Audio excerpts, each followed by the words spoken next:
रवां हफ्ते drama industry की हुनरमंद वर्कर क्लास के कुछ दोस्तों से मुलाकात हुई जो 15-20 सालों से camera, light, audio, studio staff वगैरह के शोबे से वाबस्ता हैं।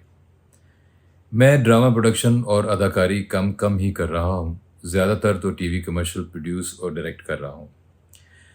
पता चला कि पिछले तकरीबन 4 महीने से लाहौर में टीवी ड्रामा का कोई काम नहीं है।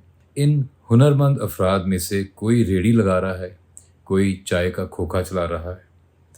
ये भी वो लोग हैं जिनके पास थोड़े बहुत पैसे थे। बाकी जिसको जो नौकरी मजदूरी मिली वो किसी ना किसी तरह अपना और अपने घर वालों का पेट पाल रहा है। सारे एक्टर्स काम की तलाश में कराची चले गए। जो सरमायादार थे उन्होंने साथ कोई ना कोई साइड बिजनेस खोल लिया और कुछ यूट्यूबर्स बन गए। लाहौर के ड्रामा प्रोड्यूसर्स मुकम्मल तौर पर गैर फ़ाल हैं क्योंकि इंडिपेंडेंट प्रोड्यूसर अब सरवाइव नहीं कर सकता।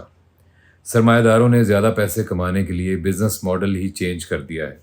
इनफरादी तौर पर काम करने वाले प्रोडक्शन हाउस तो तबाह हुए, साथ ही साथ एक नुकसान ये हुआ कि एक जैसे ड्रामे बनने लगे और इस भेड़ चाल की वजह से नया कंटेंट अब आ ही नहीं रहा।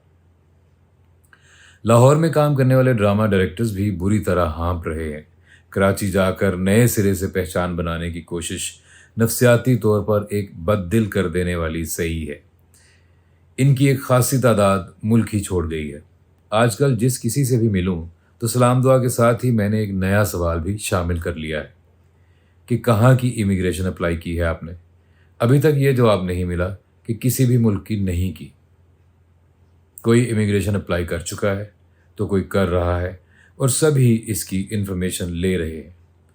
आलम यह है कि तकरीबन 60-70% आर्टिस्ट और सोशल मीडिया इन्फ्लुएंसर्स दुबई का गोल्डन वीज़ा ले बैठे हैं या इसके प्रोसेस में है। कुछ लोग फैमिली वीज़ा की वजह से अमेरिका, कनाडा वगैरह सेटल हो रहे हैं। हर कुछ दिन बाद सभी बिजनेसेस का डेटा रिलीज़ होता है कि इस कारोबार में इतनी तेज़ी या मंदी आई है। ड्रामा इंडस्ट्री या फ़नून लतीफ़ा से जुड़े लोगों का कभी कोई पुरसाने हाल नहीं रहा। कितने लोग आए, कितने रह गए, किन हालात में काम कर रहे हैं, जिए या मर गए, ये किसी का भी मसला नहीं रहा। ना हुकूमतों का, जो हर ज़माने में अपने इक़्तिदार को तूल देने, ज़्यादा से ज़्यादा पैसे बनाने से फुर्सत ना पा सके, और ना डायरेक्टर्स, प्रोड्यूसर्स और अदाकारों की टूटी फूटी तंजीमों का, क्योंकि ये निस्बतन सरमायादार तबका है और आग इनके घरों तक नहीं पहुँचती। इनफरादी तौर पर कुछ लोग ज़रूरतमंद फ़नकारों की मदद कर देते हैं, पर घर में भरे सैलाब के पानी को वाइपर से नहीं निकाला जा सकता। पाकिस्तान जिन हालात में मार्ज़ वजूद में आया हम सभी जानते हैं। इसकी बुनियाद की तामीर में बहुत कुछ शामिल ही नहीं किया गया। फ़नून लतीफ़ा उनमें से एक है। कोई भी मुआशरा मुतवाज़न नहीं हो सकता जब तक कि उसके सारे अज्ज़ाए तरकीबी अपनी अपनी ख़ास मिक़दार में मौजूद ना हो। पाकिस्तान की बुनियाद में सिर्फ 2 ही फ़ैसला कुन अज्ज़ा हैं, मज़हब और फ़ौज। पकवान मज़ेदार तब होता है जब सारे अज्ज़ा अपनी अपनी सही मिक़दार में मौजूद हों। सिर्फ नमक या खाली मिर्चें डालने से खाना बदज़ायक़ा होता है, और वही हमारे दस्तरख़्वान पर आज हमारे सामने है। तुर्रा ये कि कुछ हलकों का ये इसरार है कि अब इस खाने की तारीफ़ भी की जाए। मुतवाज़न मुआशरे की बुनियाद कानूनी और मुआशरती इंसाफ, मुआशरे का सोशल कॉन्ट्रैक्ट और कंडक्ट, सोशल डाइवर्सिटी और सोशल डेमोक्रेसी जैसे अहम अनासर पर होती है। बाकी अज्ज़ा इन्हीं में शामिल हैं या इन्हीं हदूद क़यूद में रहते हुए अफराद की ज़ाती सोच पर छोड़ दिए जाते हैं, क्योंकि वो इज्तमाई नज़्म पर असरअंदाज नहीं होते।